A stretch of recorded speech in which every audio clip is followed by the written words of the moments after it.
Joseph Dickstein with Flowers for Dreams, and I'm the co-founder, in which I started 6.5 years ago. Flowers for Dreams provides locally crafted flowers for fair and honest prices. And for every bouquet that we sell, we donate a quarter of that profit to a different charity each month. To date, we've donated about $500,000 to various local charities across Chicago and Milwaukee. A lot of challenges as a business owner, but I don't love the word challenge, to be honest. When people say that in my business, I say, get challenge out of your vocabulary and think of it as more of an opportunity. Challenges, it's amazing what the brain can do. When you say challenge, it folds, and you don't think that you have aren't able to accomplish that feat because it's a challenge. And so the biggest kind of maybe hurdle or obstacle is a better word for me is when I started the business in 2012, I was 21 years old. And so having very little to no experience professionally, I didn't have a full-time job before Flowers for Dreams. I certainly never owned a business, and I had very little to no experience or history within flowers. And so for me to be able to figure out how to hire my first employee, incorporate as a business, funding or raising capital, all very difficult with little to no experience. And my youth as well, for me as a business owner, my youth was an incredible challenge to us because it was hard to be taken seriously, to be honest, when figuring out lease negotiations or establishing bank relationships. I just wasn't taken as seriously as someone who may be a little bit older with a little bit more experience. So I used my youth then, when I realized that was a little bit of an obstacle for me. I used it as an opportunity, and that opportunity was I was incredibly fearless. I really didn't care maybe as much as those who were more established in their career. I didn't have a crazy reputation to tarnish or to worry about. I didn't have a family or responsibilities at night that I had to attend to. And so I worked my butt off. I worked 7 days a week, 16-hour days. And so being young, being maybe even a little naive, kind of worked more than to my advantage. One of the biggest lessons that I've learned goes back to managing employees. And our parents may say, you treat your neighbor like you'd want to be treated. Well, in business, I think it's the complete opposite. And I learned a long time ago that you treat your employees the way that they want to be treated.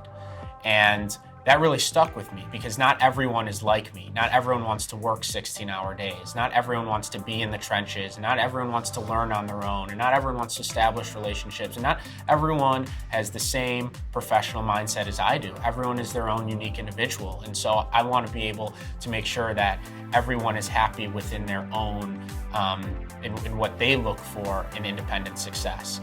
And so the way that I treat our development team is different than I treat my flower designers. The way that I treat my marketing team is different than I treat my sales team or my flower delivery team.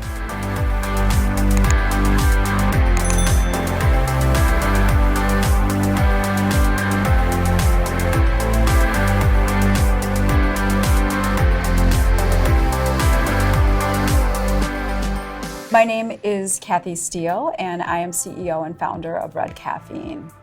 My business, Red Caffeine, is a growth consultancy, and we help organizations build badass brands that clients want to work with and employees want to work for.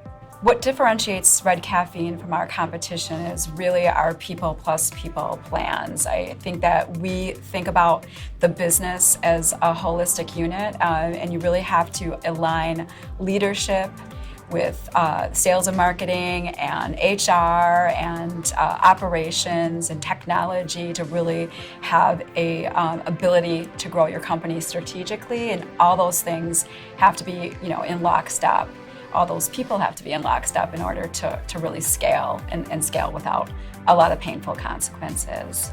So how we find and retain top talent today, I think, again, it's a challenging marketplace. So some of the things that we do is really think about the job description as our first opportunity to engage with people. So much like we'd be looking at engaging a client or prospect, we take that same strategy in our talent acquisition strategy. So really telling people what the role is going to look like and feel like, and the opportunity within how we tell the story about working for our organization. And then automation. I think automation is a really important thing in the recruiting process today. The ability to react to candidates in a quick fashion and give them a frictionless experience is really important. And then I think our team approach to interviews is not probably entirely unique, but it works really well for us. And then we try and do a few things that are quirky in the process and personalize the experience for our candidates. So we're not only getting to know their skill sets, we're getting to know their human side.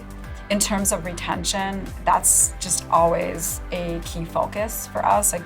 People are our business, so continuing to improve our employee experience, being in touch with the expectations of our staff, and kind of migrating our benefits and perks, red perks as we call them, to enhance and engage and retain our talent force. The way we fearlessly tackle challenges in our organization is from the top up. I really have this very collaborative culture where I seek the thoughts and desires of the team and really leverage what's going well and what's not going well in formulating our key priorities. We always focus on 3 different pillars of the business and then kind of set priorities under each of those pillars. But our pillars are about employee engagement and growth, and company visibility and growth, but as well as the exceptional client experience. So, always, leveraging the smart, talented people that work for us to help really just recraft our business and be really flexible with where we're headed.